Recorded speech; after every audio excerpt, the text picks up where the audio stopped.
धुळे शहरातील हत्तीडोह ते शेतकरी पुतळ्यापर्यंत रस्त्याचं काम सर्व परवानग्या आणि नियमानुसारच असून रस्त्याच्या कामाला कोणतीही स्थगिती नसल्याचं स्पष्ट करीत धुळे शहराचे माजी आमदार तथा लोकसंग्रामचे संस्थापक अध्यक्ष अनिल गोटे यांनी राष्ट्रवादी काँग्रेस अजित पवार गटाच्या धुळ्यातील पदाधिकाऱ्यांवर आणि उपमुख्यमंत्री अजित पवारांवर जहरी टीका केली। कल्याण भवन येथे पत्रकार परिषद घेऊन माजी आमदार अनिल गोटेंनी राष्ट्रवादीला टीकेचं लक्ष्य केलं। अजित पवारांसह राष्ट्रवादीची वाट लावण्याची सुपारी घेऊनच पुण्याचे भामटे कामाला लागले आहेत। सर्व स्थानिक स्वराज्य संस्थांची लेखी मान्यता असल्याशिवाय केंद्र शासनाकडून 1 रुपया देखील मिळत नाही हे ओसाड गावच्या जहागीरदाराला अक्कल नसल्यानं माहीत नसावं असं अनिल गोटेंनी प्रसिद्धी पत्रकात म्हटलं आहे। रस्त्यावरील खड्ड्यांमध्ये कचरा मीच टाकायला लावला। कामाला आता सुरुवात झाली आहे। रस्त्याचं काम करताना ट्रकात येथून बांधकामाचं साहित्य घेऊन जाणार आहेत। या रस्त्यावर मोठमोठे खड्डे आहेत। ते खड्डे भरण्यासाठी मुरुम टाकायचा म्हटला तर रॉयल्टी भरावी लागेल, त्यातून बजेट वाढेल। रॉयल्टीसाठी पैसा आणायचा कुठून? म्हणून खड्डे तात्पुरत्या स्वरूपात बुजविण्यासाठी कचरा टाकलाय। मुळात रस्ता करताना त्या ठिकाणी काळी माती असल्यानं खोदकाम करावं लागणार आहे। त्यानंतर तांत्रिक पद्धतीनं भराव करीत रस्त्याचं काम होईल, परंतु त्याबाबत माहिती नसल्यानं आदळआपट सुरू आहे। धुळे शहरात मुळात नवीन काही निर्माण होत नाही। नवीन रस्ते देखील तयार केले जात नाहीत। आहे ते रस्ते निकृष्ट काँक्रीटचे करायचे, त्यावर काळे पट्टे मारायचे, एवढंच काम सुरू आहे। पांझरा नदीच्या दोन्ही काठाला लागून 5.5 किलोमीटर लांबीच्या 2 रस्त्यांशिवाय शहरात एकही नवा रस्ता निर्माण केला नाही। रस्त्यांची लांबी रुंदी तेवढीच, पण वाहनांची संख्या मात्र 100 पटीनं वाढली आहे। शहरालगत असलेल्या वाडी भोकर, वलवाडी भोकर, बिलाडी, नगाव, महिंदळे, मोराणे, अवधान, चितोड, बाळापूर या गावांमध्ये नव्या वसाहती निर्माण झाल्यात। शेकडो कोटी रुपये खर्चून देखील पिण्याच्या पाण्याचा प्रश्न सुटला नाही।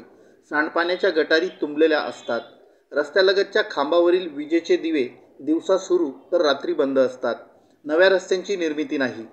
रस्त्यांसाठी आलेल्या निधीचे हिस्से पाडून नगरसेवकांनीच ठेकेदारी करण्याचा नवा उद्योग जन्माला घातलाय। शहरात नव्याने निर्माण करण्यात आलेले सिमेंटचे रस्ते तर राखेमध्ये उभे राहावेत इतके तकलादू आहेत। नगरसेवकांनी धुळे शहराची वाट लावली। तोंडाला फासून घ्यायचं डांबर रस्त्यावर ओतून सिमेंटच्या रस्त्यांची काळ्या रंगात रंगरंगोटी केली जात आहे। महापौर, आयुक्त आणि त्यांच्या अधिकाऱ्यांना काहीही सोयीस्कर राहिलेलं नाही। पांझरा काठच्या रस्त्यांसाठीचं टेंडर 12.5% इतक्या दराने दिलं। नंतर 12% GST असे 24% त्यामुळे सरकारकडे गेले। 100 रुपयाच्या कामांसाठी जर ठेकेदाराला 75 रुपये मिळणार असतील तर भ्रष्टाचार होईल, परंतु दुर्दैवाने राज्यातील हलक्या कानाच्या नेत्यांनी त्यांच्या खुशमस्कऱ्यांवर विश्वास ठेवला। धुळेकर जनतेचा घात केला। महाआघाडी सरकार असताना मी स्वतः महाविकास आघाडीचा घटक झालो। अजित पवार नेहमीप्रमाणे उपमुख्यमंत्री, अर्थमंत्री होते। 25 कोटी 16 लाखांचा भाजप काळातील शिल्लक असलेला निधी मिळावा यासाठी अनर्थ मंत्र्यांना 13 पत्रे लिहिली। 50 वेळा भेटलो, पण उपयोग झाला नाही। त्यातच महाआघाडी सरकार कोसळलं। नवीन सरकारमध्ये अजित पवार पुन्हा आले। विकासासाठी पक्ष फोडला। काकांची पर्वा केली नाही। पितृतुल्य कुटुंबप्रमुख असलेल्या शरद पवारांशी बेईमानी, गद्दारी करून स्वतंत्र नवीन घरोबा केला। अशा नेत्याच्या पक्षाचे कथित बत्ताशे भामटे हे पुण्याहून येतात आणि धुळ्याच्या विकासात आडवे होतात। विकास कामांना हरकती घेतात। परवानग्यांचा मुद्दा पुढे करतात। मुळात ज्या मनपातून हद्दीतून हा रस्ता जातो त्याचे ना हरकतपत्र 7 सप्टेंबर 2020 रोजी आम्हाला तत्कालीन आयुक्तांनी दिले आहे। कृषी मंत्री धनंजय मुंडेंनी रस्त्याच्या प्रश्नावर 2 वेळा स्वतःच्या अध्यक्षतेखाली बैठक घेतली आणि कामाला मान्यता दिली, म्हणून रस्त्याचं काम सुरू आहे। हे काम गुणवत्तापूर्ण होईलच। रस्त्याच्या कामाला कोणीही स्थगिती दिली नसल्याचं माजी आमदार अनिल गोटे यांनी पत्रकार परिषदेत स्पष्ट केलं। यावेळी माजी नगराध्यक्ष दिलीप साळुंके, तेजस गोटे उपस्थित होते।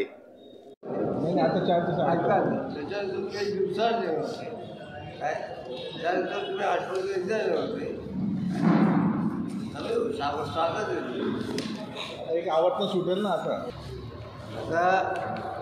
तुम्ही लोकशाहीमध्ये 64 ठेवला, त्याचा समय ठेवलं पाहिजे। काय करायचं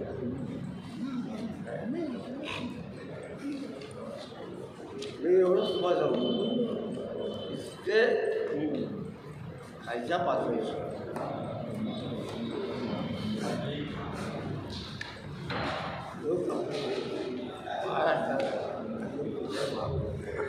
पाणी भरपूर आहे पण त्यांच्याकडे नियोजनच नाही कसं द्यायचं. तिघं बाजूला धुळे शहराचा इतका भाग्यवान जिल्हा, भाग्यवान शहर महाराष्ट्रात नाही. 2 वर्ष पुरेल एवढं. हो, मला सांगा की तापीमधलं पाणी घेऊन तो बिलाडीचा पाझरतळा भरतो. महाराष्ट्राकडे जमीन पाण्याखाली येते, शुद्ध पाण्याखाली. काही लाल नाही. ते दुरुस्त केलं का मनपाने का अजून काही नाही. मी महाराष्ट्र बातम्यांसाठी सचिन बागुल, धुळे. मी महाराष्ट्र न्यूज चॅनलच्या बातमीपत्रास लाईक, शेअर, सबस्क्राईब करा. सोबतच बेल आयकॉन प्रेस करायला विसरू नका. पाहत राहा मी महाराष्ट्र चॅनल.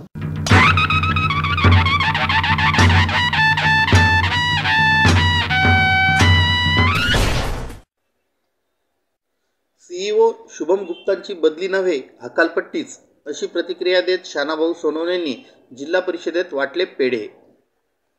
धुळे जिल्हा परिषदेत मुख्य कार्यकारी अधिकारी शुभम गुप्ता यांची बदली झाली नसून त्यांची ती हकालपट्टीच झाली आहे, अशी स्पष्ट प्रतिक्रिया देत शानाभाऊ सोनवणेंनी बुधवार दिनांक 20 मार्च रोजी धुळे जिल्हा परिषदेत पेढे वाटले.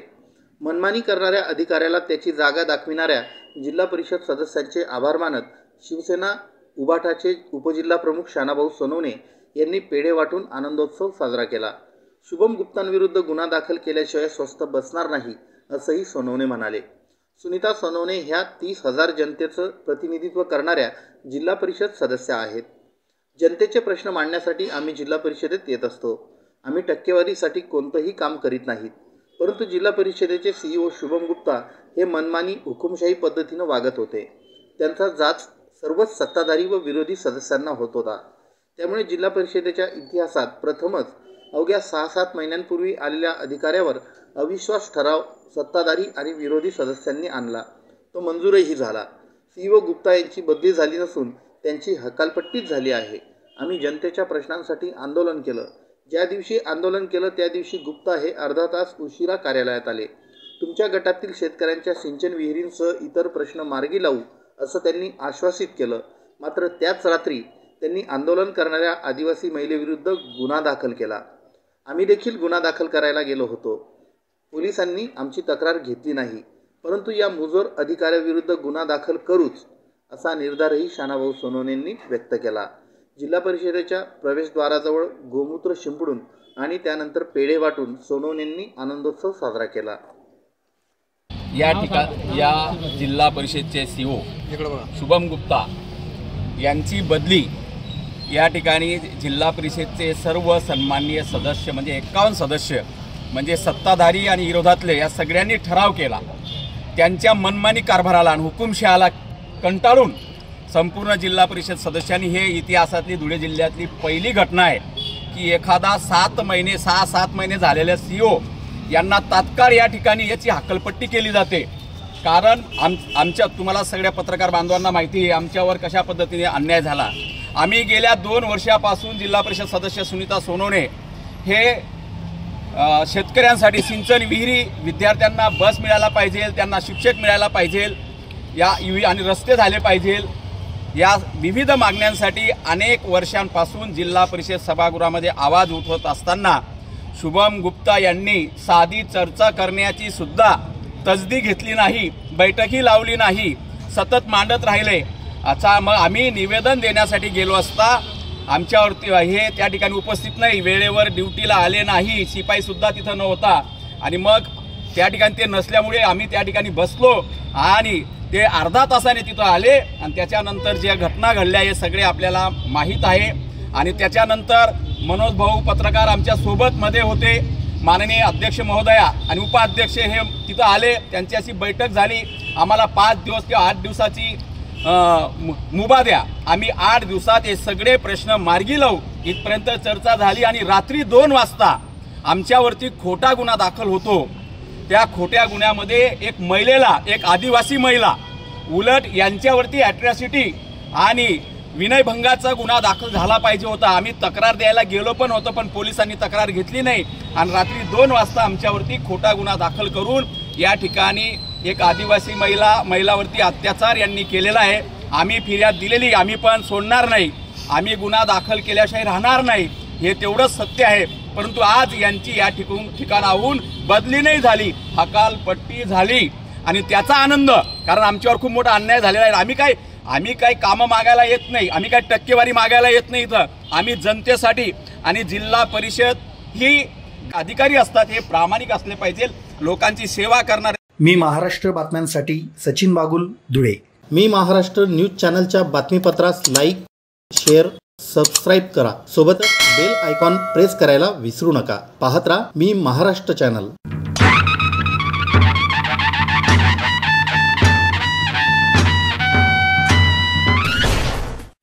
नेहरू युवा केंद्र धुळे द्वारा मजदी येथील श्री सी.डी. देवरे विद्यालयात बक्षीस वितरण. नेहरू युवा केंद्र धुळे पुरस्कृत मातोश्री गुंताबाई आखाडे बहुउद्देशीय संस्था महिंदळे व नेहरू युवा केंद्र यांच्या वतीनं महिला दिनाच्या निमित्तानं महिला दौड स्पर्धा घेण्यात आली होती. या स्पर्धेतील बक्षीसपात्र ठरलेल्या विद्यार्थिनींना बक्षीस वितरण करण्यात आलं. कार्यक्रमाच्या अध्यक्षस्थानी विद्यालयाचे प्राचार्य एस. देवरे, प्रमुख पाहुणे म्हणून अशोक कुमार मेघवाल, जिल्हा युवा अधिकारी नेहरू युवा केंद्र धुळे, डॉक्टर डी.एम. आखाडे, विनायक देवरे, अध्यक्ष शालेय व्यवस्थापन समिती, वृक्षप्रेमी सुभानदादा पिंजारी, उपाध्यक्ष शालेय व्यवस्थापन समिती, सदस्य वनमाला बागुल, लंडन स्थित भाग्यश्री देसले आदी मान्यवर उपस्थित होते. मान्यवरांच्या हस्ते प्रथम विजेत्या पूनम विष्णू कुवर, द्वितीय विजेत्या भाग्यश्री ज्ञानेश्वर वाघ, तृतीय विजेत्या कावेरी अंबादास बेडसे या बक्षीसपात्र विद्यार्थिनींना स्मृतिचिन्ह व प्रमाणपत्र मान्यवरांच्या शुभ हस्ते वितरण करण्यात आलं. विज्ञान मेळाव्याचं बक्षीस वितरणही या प्रसंगी करण्यात आलं. भाग्यश्री देसले यांनी लंडन विषयीच्या कुतूहल गोष्टी सांगून विद्यार्थ्यांशी संवाद साधून विद्यार्थ्यांना मार्गदर्शन केलं. कार्यक्रमाचं सूत्रसंचालन प्राध्यापक एस.पी. पाटील, बक्षीस वितरण जी.आर. देवरे यांनी केलं. कार्यक्रमाला सर्व शिक्षक व शिक्षकेतर कर्मचारी वृंद उपस्थित होते. मी महाराष्ट्र बातम्यांसाठी सचिन बागुल, धुळे. मी महाराष्ट्र न्यूज चॅनलच्या बातमीपत्रास लाईक, शेअर, सबस्क्राईब करा. सोबतच बेल आयकॉन प्रेस करायला विसरू नका. पाहत राहा मी महाराष्ट्र चॅनल.